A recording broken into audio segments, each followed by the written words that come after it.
In 2021, San Francisco issued only 2,000 permits for new homes. Sure, there are people living in the streets, but that's because we want to make sure the apartments they don't live in are perfect. I don't fear AI anymore because it couldn't possibly be any more robotic than the humans who run things now. I heard that California is overtaxed and overregulated. Francisco, the city's so nice you'll step in poop twice.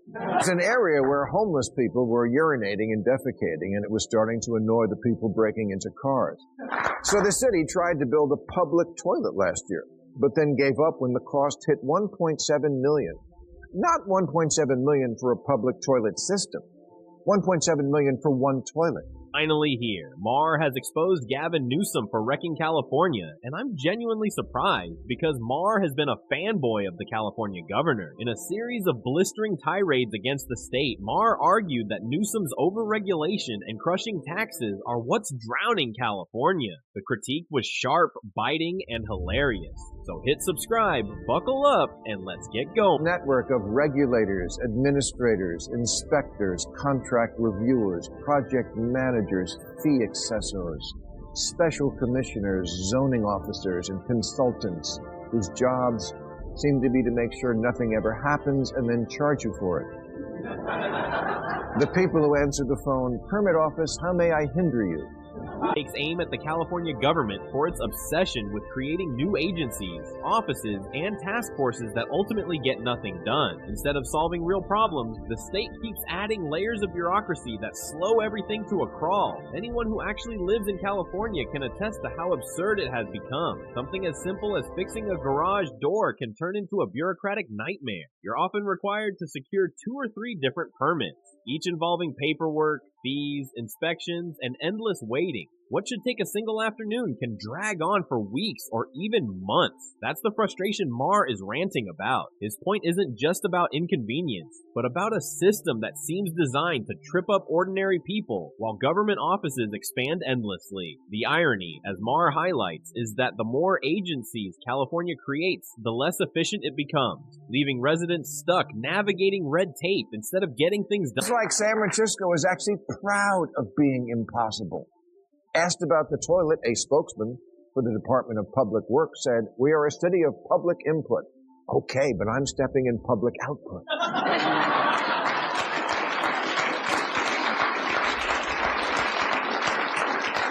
Meanwhile, the median time to get approval to build a house there is 627 days. That's 217 days longer than it took to build the Empire State Building. You need 87 permits. 15 from the Planning Commission, 26 from the Public Utilities Commission and the Fire Department, 19 from building inspectors, 17 from the Public Works, 10 related to public spaces, and 1 from a guy in a t-shirt that says Federal Boob Inspector.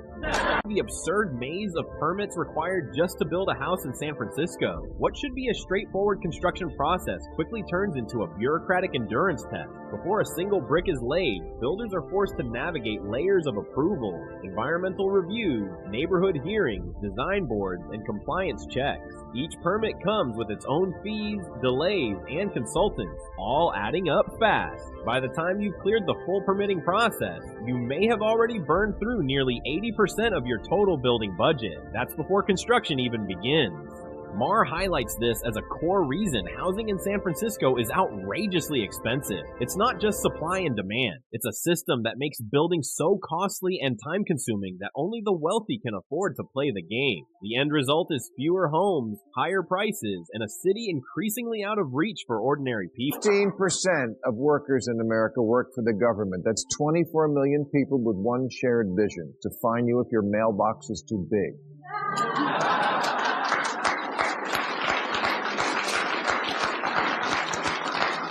They say a conservative is a liberal who just got mugged, but it could also be a liberal who just got cock-blocked trying to remodel a porch. Oh, yeah. Or got a parking ticket because their car was facing out instead of in. Last year, Wyoming began construction on the largest wind farm in North America that will power 2 million homes in Arizona, Nevada, and California. And to think, it only took 18 years. Not to build it, to approve it.